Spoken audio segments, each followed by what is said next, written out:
50 साल बाद जब इतिहास लिखा जाएगा तो ये लिखा जाएगा कि जब इस देश में नरेंद्र मोदी के नेतृत्व में भारतीय जनता पार्टी की सरकार थी। वो संत समाज भी राहुल गांधी का साथ दे रहा है। एक बार दिखाइए जरा, तमाम संत जो है यहाँ पर मौजूद है, भगवा पहनने वाले और संत जो है वो बीजेपी के साथ दिखाई देते हैं।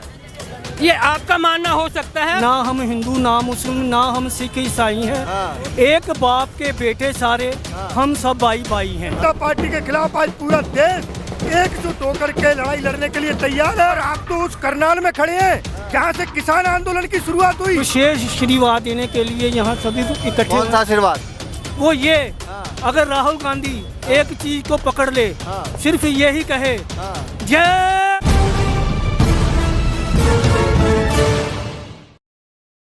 नमस्कार, मैं ज्योतिष चौहान। भारत जोड़ो यात्रा इस वक्त हरियाणा के करनाल में पहुंच चुकी है और जबरदस्त जोश और जुनून दिखाई दे रहा है। दिखाइए जरा रोड के दोनों तरफ किस तरीके से भीड़ उमड़ा हुआ है और वहां जो है ढोल बजाकर राहुल गांधी का स्वागत करने के लिए तमाम लोग घंटों से खड़े हैं।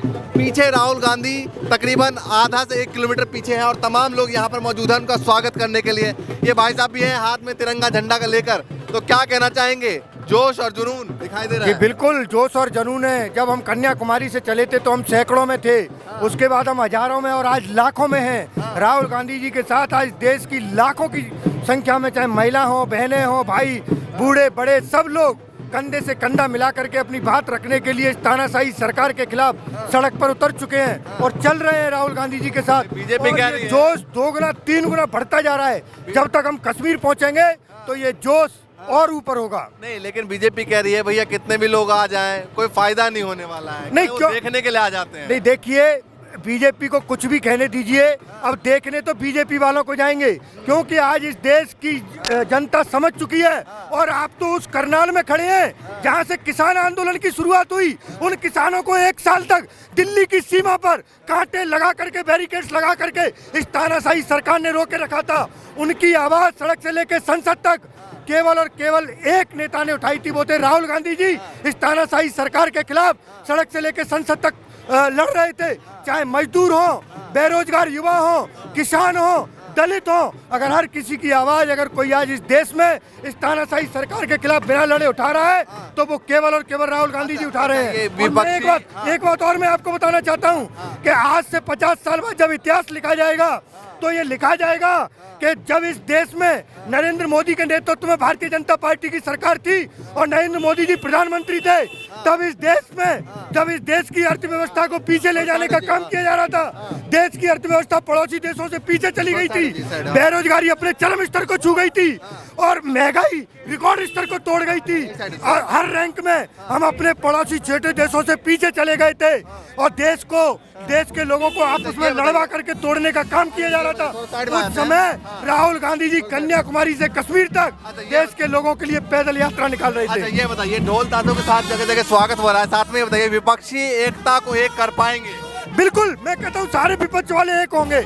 निश्चित तौर पे भारतीय जनता पार्टी के खिलाफ आज पूरा देश एकजुट होकर के लड़ाई लड़ने के लिए तैयार है। आप देख रहे हैं आरएसएस के लोग राहुल जी की प्रशंसा कर रहे हैं। हर कोई जो राहुल जी को, जिन्होंने हजारों करोड़ रुपए खर्च किए राहुल जी को पप्पू घोषित करने में, आज वो लोग राहुल जी की प्रशंसा कर रहे हैं, राहुल जी के साथ जुड़ना चाह रहे हैं। बड़े दूर दूर से हर कोई नेता, अभिनेता सब लोग जुड़ रहे हैं। तो निश्चित तौर पे जनता राहुल जी के साथ जुड़ चुकी है और 2024 में बदलाव होगा। नीतीश कुमार खुद को दावेदार बता रहे हैं, उधर ममता बनर्जी खुद को दावेदार बता रही है, अरविंद केजरीवाल साथ नहीं आ रहे हैं। नहीं, देखिए ये अलग बात है कि कोई दावेदार बताता रहे।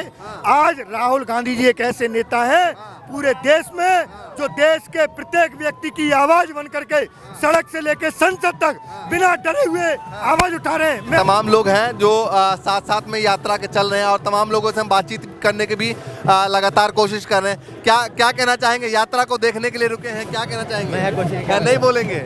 चलिए, काफी जो स्थानीय लोग हैं, जो कैमरे पे कुछ लोग ऐसे भी हैं जो बोलना नहीं चाहता, कुछ कहेंगे? बोलो जी। क्या कहेंगे? यात्रा को देख रहे हैं, यात्रा बहुत सफल रहेगी। मजा आ रहा। अच्छा, क्या मजा आ रहा? थोड़ा पीछे हो जाता है गाड़ी। हाँ। ऐसा आदमी तो देश का प्रधानमंत्री होना चाहिए। अच्छा, और क्या? मोदी जी अच्छे नहीं लगे? अरे कुछ भी नहीं, महंगाई इतनी कर दी, हाँ। गरीब आदमी मार दिया जमीन। अच्छा, और क्या? हाँ। तो ये इनको प्रधानमंत्री बनाना है और सोच लिया है? बिल्कुल। देखिए भैया, जगह जगह लोग हैं नारे लगाते हुए चल रहे हैं। हम यहाँ पर चलते हुए राहगीरों का और यात्रियों का विशेष राहुल जी का स्वागत करते हैं कि वो चल रहे हैं देश के लिए और अपनी आवाज को। लेकिन इस यात्रा का आगे क्या दिखाई दे रहा है आपको? इस यात्रा में जो राहुल जी को कुछ चमक दिखाई दे रही है, वो प्रकाश दिखाई दे रहा है, तो वो उनका भविष्य संवारेगा और उस भविष्य में उनका उज्जवल जो दिख रहा है तो हम उसके लिए शुभ कामना करते हैं। विश्व वाल्मीकि धर्म संसद परिषद पूरे भारत का डेपुटेशन जो है ना उनको मिलने के लिए भी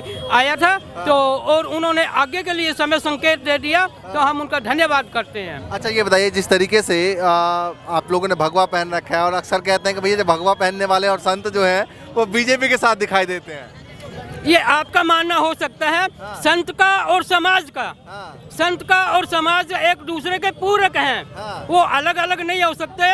ये सोचने वाले के और कहने वाले के ऊपर आता है कि वो उसकी क्या मानसिकता है, क्योंकि संतों का कोई पक्ष नहीं होता। अच्छा है ना, वो ना हम हिंदू ना मुस्लिम ना हम सिख ईसाई हैं, एक बाप के बेटे सारे, हम सब भाई भाई हैं। प्यार नम्रता जात हमारी, यही हमारा नारा है। वैर नहीं है किसी से अपना, सबसे भाईचारा है। और राहुल गांधी जी को एक विशेष आशीर्वाद देने के लिए यहाँ सभी इकट्ठे। कौन सा आशीर्वाद? वो ये, अगर राहुल गांधी एक चीज को पकड़ ले, सिर्फ यही कहे जय गुरुदेव, अच्छा फतेह, विजय प्राप्त हो जाएगी। ना होगी, गुरु तक शक्ति में इतनी ताकत है, गुरु शब्द में इतनी ताकत है, वो शब्द को ही पकड़ ले और विजय हो जाएगी। 2024 को लेकर भी लड़ाई दिखाई दे रही है, यात्रा जो निकल रही है वो इसीलिए तो ये हम सभी मूर्ति आपको दिखाई दे रही है, वो उसकी विजय प्राप्त करने के लिए ये महापुरुषों ने जो इसके बारे में ये कह रहे हैं, जो रहते गुरुओं की ओट उनको मिलती हर सपोर्ट। अच्छा, क्योंकि जैसे एकलव्य अपने गुरु के पास में गया था, आशीर्वाद लिया, सब कुछ प्राप्त किया, और चाहे इतिहास को ले लें तो इसी प्रकार से श्री राम जी महर्षि वशिष्ठ के विश्वामित्र को भगवान वाल्मीकि जी के दरबार में गए, उनको आशीर्वाद लिया, तो भगवान वाल्मीकि जी वो सर्वोपरि शक्ति हैं जिन्होंने सब कार्य किया। तो अगर राहुल जी वाल्मीकि समाज का आशीर्वाद चाहता है तो इनकी तरफ विशेष ध्यान दे, तो उसको पूरे भारत में आशीर्वाद मिलेगा। समाज जो है आशीर्वाद दे रहे हैं, उनका भविष्य उज्जवल होगा। क्या कहना चाहेंगे? संत समाज जो है वो तमाम आशीर्वाद दे रहा है। हम विश्व वाल्मीकि धर्म संसद से जुड़े हुए हैं। हम गंगानगर से आए हैं, जो ड्रोन देखी है जो बहुत बड़ी अच्छी लगी है। यहाँ पर ये नजर आता है जो राहुल गांधी है वो सभी एकता को चाहते हैं, सभी एकता को। तो हम भी यही चाहते हैं कि जो देश है वो एकता से भरपूर रहे और एकता बनी रहे, तो किसी को भी नफरत गिरना देश में नहीं होनी चाहिए। हाँ जी, चलिए। हाँ, श्रद्धा प्रेम में इतनी ताकत होती है, कहते हैं ना, श्रद्धा प्रेम में अद्भुत शक्ति होती है। जो कार्य कल बल छल से नहीं होता है वह कार्य प्रेम से संभव है। आज राहुल गांधी जी का प्रेम दिखाई दे रहा है ना, ये प्रेम की बात है, ये श्रद्धा की बात है। लोग सुबह के यहाँ सुनने में आया, हमने भी देख रहे हैं, काफ़ी समय से लोग यहाँ खड़े हैं, ये श्रद्धा है। आप कब से आए हुए हैं? हम भी यहाँ कम से कम नहीं 4 बजे के खड़े हैं, है ना, तो उससे पहले देखिए तमाम जो है वो संत समाज भी राहुल गांधी का साथ दे रहा है। एक बार दिखाइए जरा, तमाम संत जो है यहाँ पर मौजूद थे और सभी ने जो है फूल के साथ और बुके देकर जो है राहुल गांधी का स्वागत किया।